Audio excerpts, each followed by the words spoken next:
নমস্কার বন্ধুরা, আমার এই ছোট্ট চ্যানেলে আপনাদের সবাইকে স্বাগতম। আমি আজকে আপনাদের মুগেশ্বরী পটল রান্না করে দেখাবো।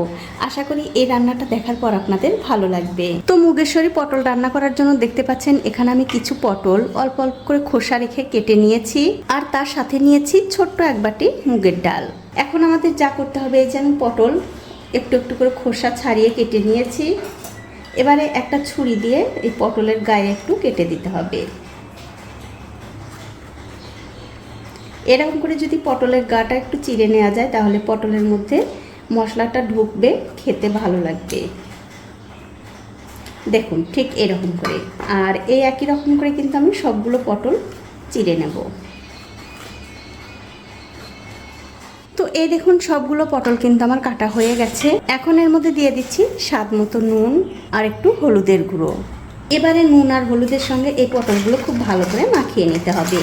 আর আমার এই ছোট্ট চ্যানেলটি যারা সাবস্ক্রাইব করেছেন তাদেরকে অনেক ধন্যবাদ, আর যারা সাবস্ক্রাইব করেননি তাদেরকে সাবস্ক্রাইব করে নেওয়ার অনুরোধ রইল। দেখুন নুন হলুদের সঙ্গে পটলগুলো কিন্তু খুব ভালো করে মাখিয়ে নিয়েছি। এখন আমি এগুলো একপাশে রেখে দেব। এখন দেখতে পাচ্ছেন গ্যাসের চুলা অন করে আমি একটা কড়াই গরম করতে বসিয়ে দিয়েছি। কড়াইটা যখন ভালো করে গরম হয়ে যাবে তখন এর মধ্যে সেই মুগের ডালগুলো দিয়ে একটু ভেজে নিতে হবে।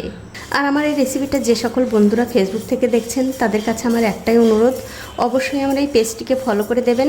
তাহলে যখনই আমি নতুন কোনো ভিডিও নিয়ে আসবো সবার আগে কিন্তু আপনিই দেখতে পাবেন। দেখুন গ্যাসের ফ্লেমটা মিডিয়ামে রেখে এই ডালগুলো কিন্তু আমি 1 থেকে 2 মিনিট সময় ধরে খুব ভালো করে ভেজে নিয়েছি। এগুলো কিন্তু ভাজা হয়ে গেছে। এখন আমি এই ডালগুলো অন্য একটা পাত্রে তুলে নিয়ে একটু ভালো করে ধুয়ে নেব। তো এই দেখুন ডালগুলো কিন্তু আমি খুব ভালো করে ধুয়ে নিয়েছি। এখন এই ডালগুলো সেদ্ধ হতে দেব। তার জন্য দেখতে পাচ্ছেন একটা কড়াইতে আমি আগে থেকেই জল গরম করতে দিয়েছিলাম। জলটা কিন্তু খুব ভালো করে গরম হয়ে গেছে। এখন আমি এর মধ্যে ডালগুলো দিয়ে দিচ্ছি। ডালগুলো দিয়ে দেওয়ার পর সাথেই কিন্তু অবশ্যই স্বাদ মতো নুন দিতে হবে, তাহলে এই ডালগুলো খুব তাড়াতাড়ি সেদ্ধ হয়ে যাবে। এখন আমি গ্যাসের ফ্লেমটা মিডিয়ামে রেখে যতক্ষণ না এই ডালগুলো ভালো করে সেদ্ধ হচ্ছে ততক্ষণ কিন্তু সেদ্ধ করে নেব। তবে ডালগুলো যখন আপনারা সেদ্ধ করবেন তখন দেখবেন এই ডালের উপরে এরকম অনেক সাদা সাদা ফেনা হয়েছে। সেই ফেনাগুলো কিন্তু তুলে ফেলে দিয়ে এই ডালগুলো ভালো করে পরিষ্কার করে দিতে হবে।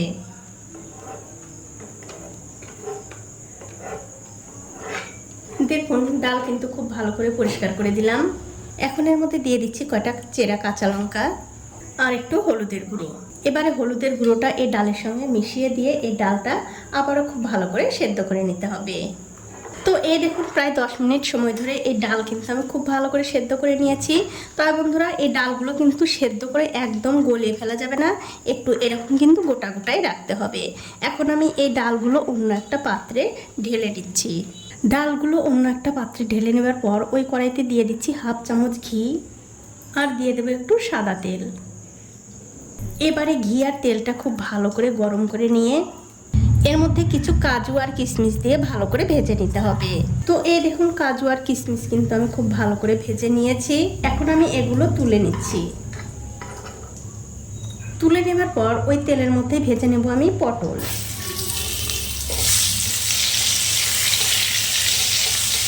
তো এই দেখুন পটলগুলো কিন্তু আমি খুব ভালো করে ভেজে নিয়েছি। এখন এই পটলগুলো আমি তুলে নিচ্ছি।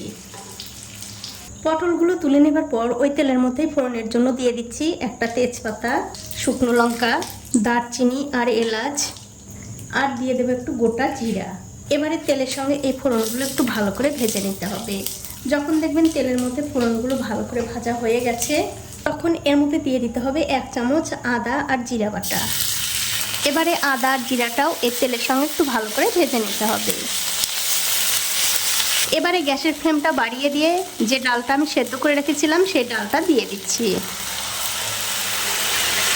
তারপর দিয়ে দিচ্ছি আগে থেকে ভেজে রাখা কাজু আর কিশমিশ, আর দিয়ে দেবো ভাজা পটলগুলো।